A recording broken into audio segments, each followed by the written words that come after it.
my concerns with van camping is the potential accumulation of moisture and condensation.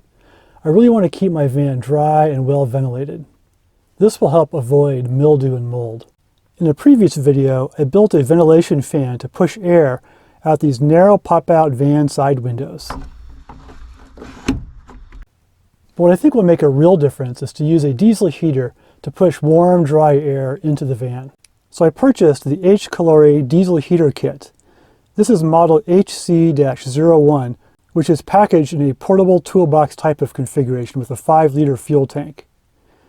In this video, I'll show how I assembled the unit and how it performed here in the van.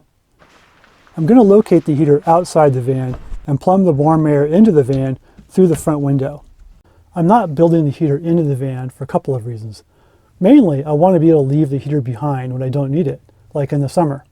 It's not a big van, so I really like the idea of keeping everything modular and flexible. I also prefer to leave all the diesel fumes, pump noise, and fan noise outside the van. So let's get into the assembly process. It took a few weeks for the heater to arrive from Hong Kong, but it did arrive in good condition. It comes with an operator's manual, but it doesn't provide any assembly instructions. So I assembled the unit based on demonstrations from other YouTube videos for similar heaters. There are quite a few parts packed inside, but nothing overwhelming.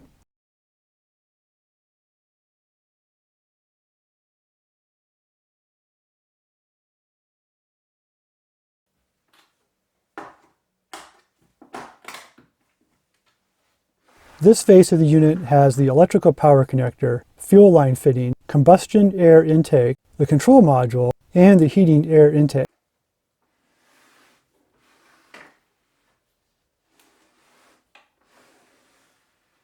The other side has the heated air exhaust and the combustion air exhaust, which was packed with bits of styrofoam. Other bags include various brackets, screws, and hose clamps. The fuel tank contains a bag of screws, 2 rubber O-rings, and a fuel line fitting. The fuel tank's 2 mounting holes were not fully cleared, so some drilling is needed. Note that these holes don't actually penetrate into the tank itself, and are just used to mount the tank to the main unit. Next, we need to attach the fuel line fitting to the tank. I'm going to put it in the bottom corner, where the fitting will point down, but not straight down. Having it point straight down may cause the fuel line to touch the ground, where it could rub and become damaged. It's important to make sure that all the plastic shavings are removed from the tank, and don't end up in your fuel.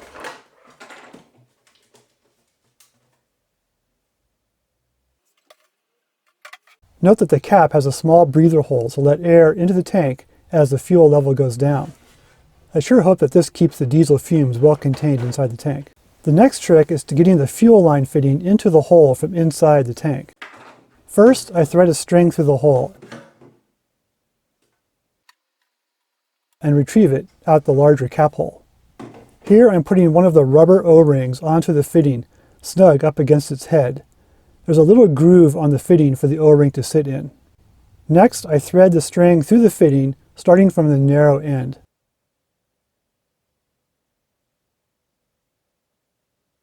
And then tie a knot so the string won't pull back through the fitting. Then just pull in the string and the fitting will pull through the hole.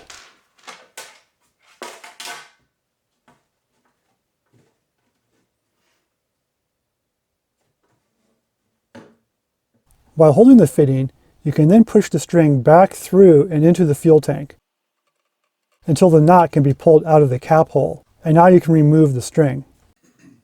Next, push the second rubber O-ring over the fitting along with the nut.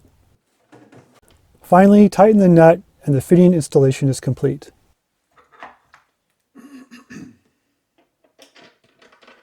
Be sure not to tighten it so much that the O-ring squeezes out and becomes ineffective.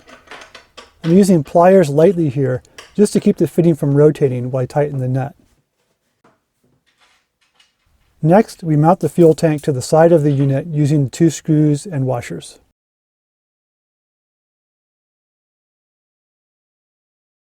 The fuel line needs to be routed from the fitting on the tank to the fitting on the main unit.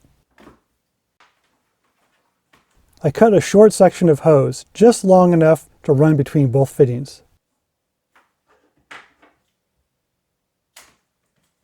Soaking the end of the hose in hot water will soften the plastic and make it easier to push onto the fitting.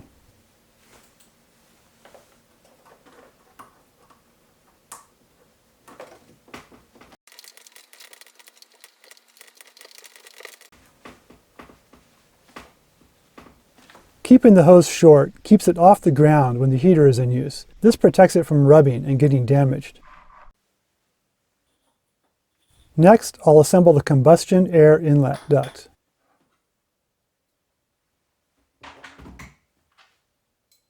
First, I'll attach one of the brackets.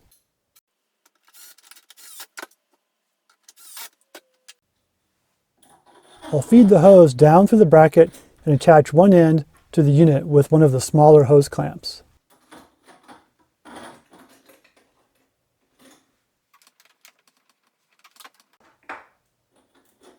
Next, I'll attach the air filter to the other end of the combustion air inlet duct.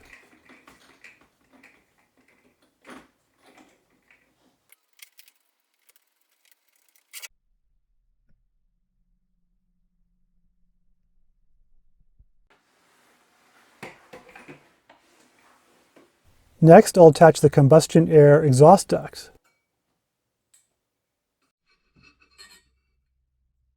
These metal ducts are kind of bent out of shape.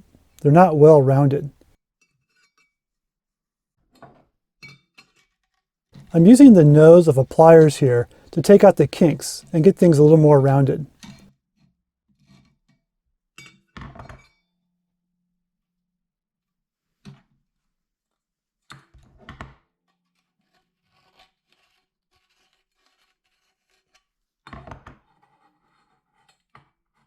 Now that's a little better.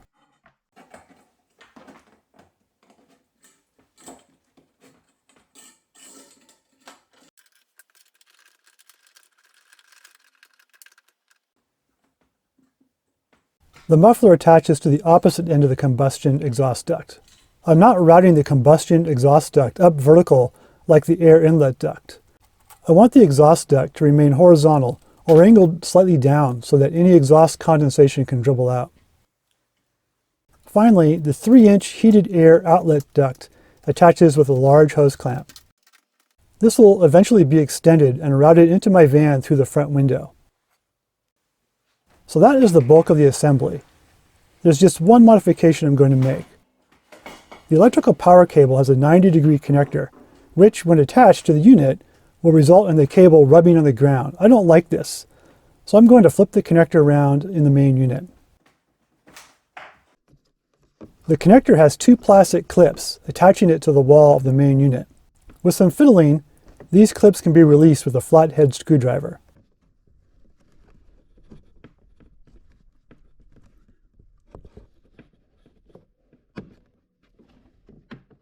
The connector can then be pushed forward, rotated 180 degrees, and snapped back into place. Now the electrical connector points up when connected and won't rub on the ground. Now, the electrical power cable that came with the unit comes with ring terminals for attaching to a 12-volt power supply. But I want to power the unit from a 12-volt automotive cigarette-style type connector. So I purchased an automotive 12-volt connector and will connect it to the cable that came with the heater unit. First, I'll cut off the ring terminals. Then I'll strip the ends of the wires.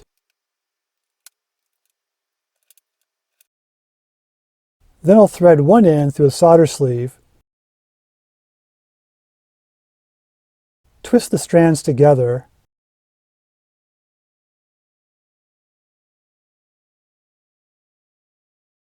reposition the solder sleeve over the strands,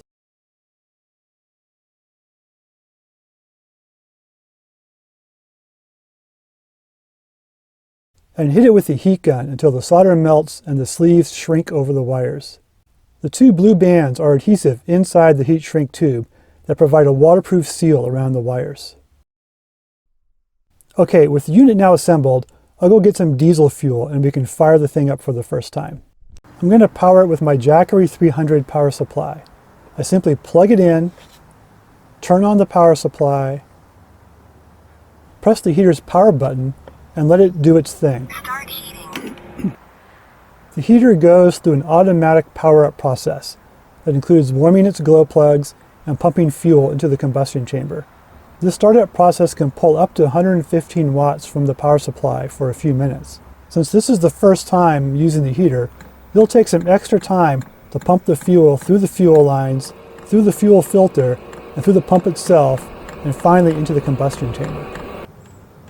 After a few minutes, combustion begins and hot air starts to come out. There will be some smoke at the exhaust pipe the first time the heater is used.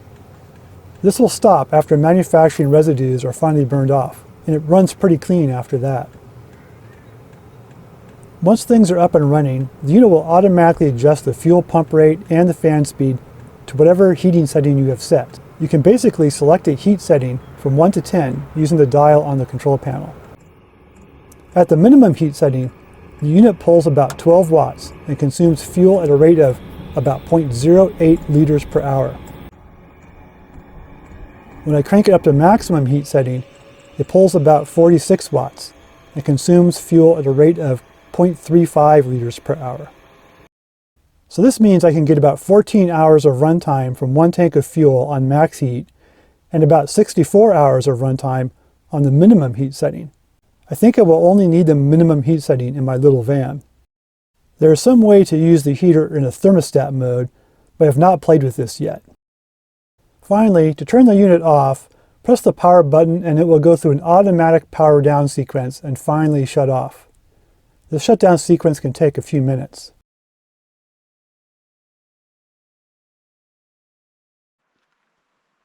Like I mentioned earlier, my plan is to run the heater outside the van and plumb the hot air into the van through the front window.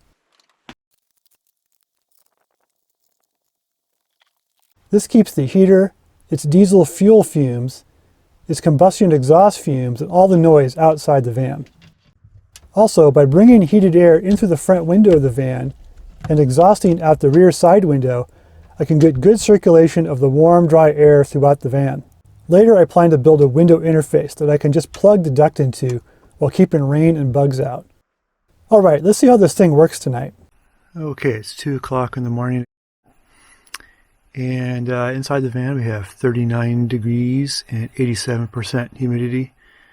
Where outside it's 35 degrees and 94% humidity. So that's the baseline. I'm going to turn on the diesel heater now and see how that makes, what kind of difference that makes.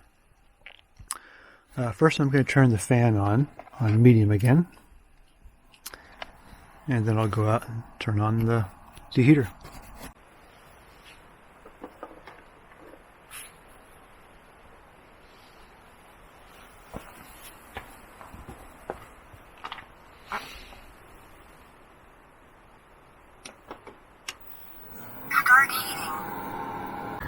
Okay, we've stabilized on the lowest setting.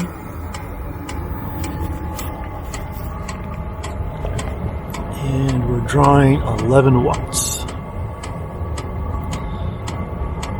So we'll see how that works. All right, it's about 7 o'clock the next morning. And with the heater on low, on its lowest setting, the inside temperature now is 59 degrees, 57% humidity, where outside it's 38 degrees and 84% humidity. So that's pretty comfortable. And look at that, no condensation on any of the windows. Another interesting thing is that ticking noise from the fuel pump of the diesel heater kind of stopped after about 45 minutes. It didn't stop, but it was much, much less after about 45 minutes of operation. So I don't know if some kind of air bubbles got through the line or what. But anyway, it wasn't bad to begin with, but I don't hear it at all right now. Although, I mean, if I open the door, you can hear it a little bit. So it is still operating, still getting heat. All right. Overall, pretty happy, pretty satisfied. So again, here are the final numbers. With the heater on its lowest setting, we got a 21 degree temperature rise and a 28% reduction in humidity. I'm pretty happy with that, especially after seeing absolutely no condensation on the windows. We'll call this a total success. If you find this helpful, be sure to check out my Delica van conversion playlist.